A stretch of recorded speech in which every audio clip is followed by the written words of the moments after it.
The speed square, a tool that makes you look like you know what you're doing, even when you have no idea. It's the alpha of all tools. Some people think that's the hammer, but they're wrong.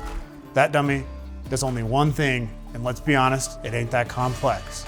The speed square is sleek, small, simple, and packed with tons of useful features.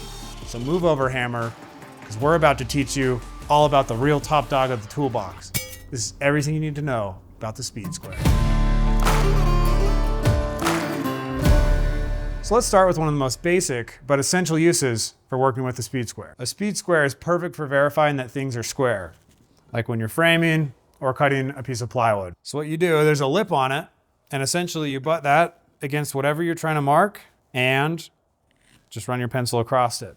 And now, if you want a 45-degree angle, the other side that's sloped, works like a charm. And here's a neat trick. You can use the ruler, which is usually 7 inches long, to mark two 2x4s at once, just like this.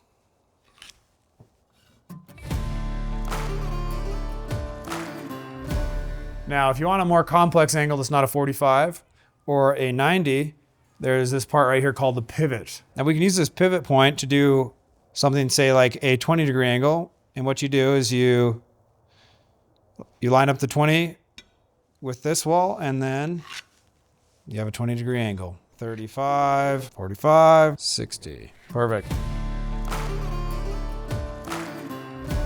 Now let's pretend that something's already existing and we want to find the angle of this.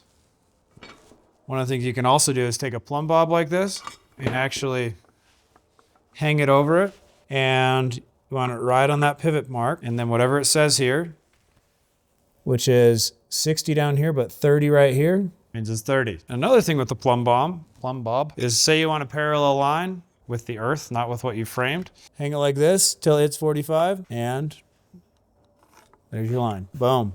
Should be 90 as well. Now let's be honest, all our iPhones can do everything that I said so far, but this part's really cool. Another great feature of the speed square is the ability to describe points and make repetitive parallel lines. This is super useful when you need to mark out multiple cuts or layouts. So every speed square has these scribe points, and say I want a parallel line at 2 inches, just slide it like that.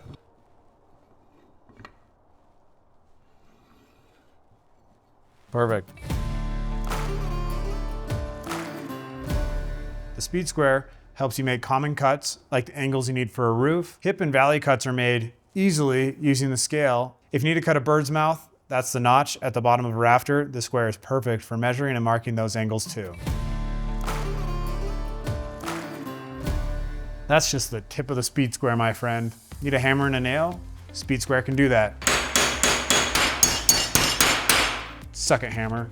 In a tight spot, surrounded by zombies, well, don't fear, your speed square makes an excellent zombie defense weapon.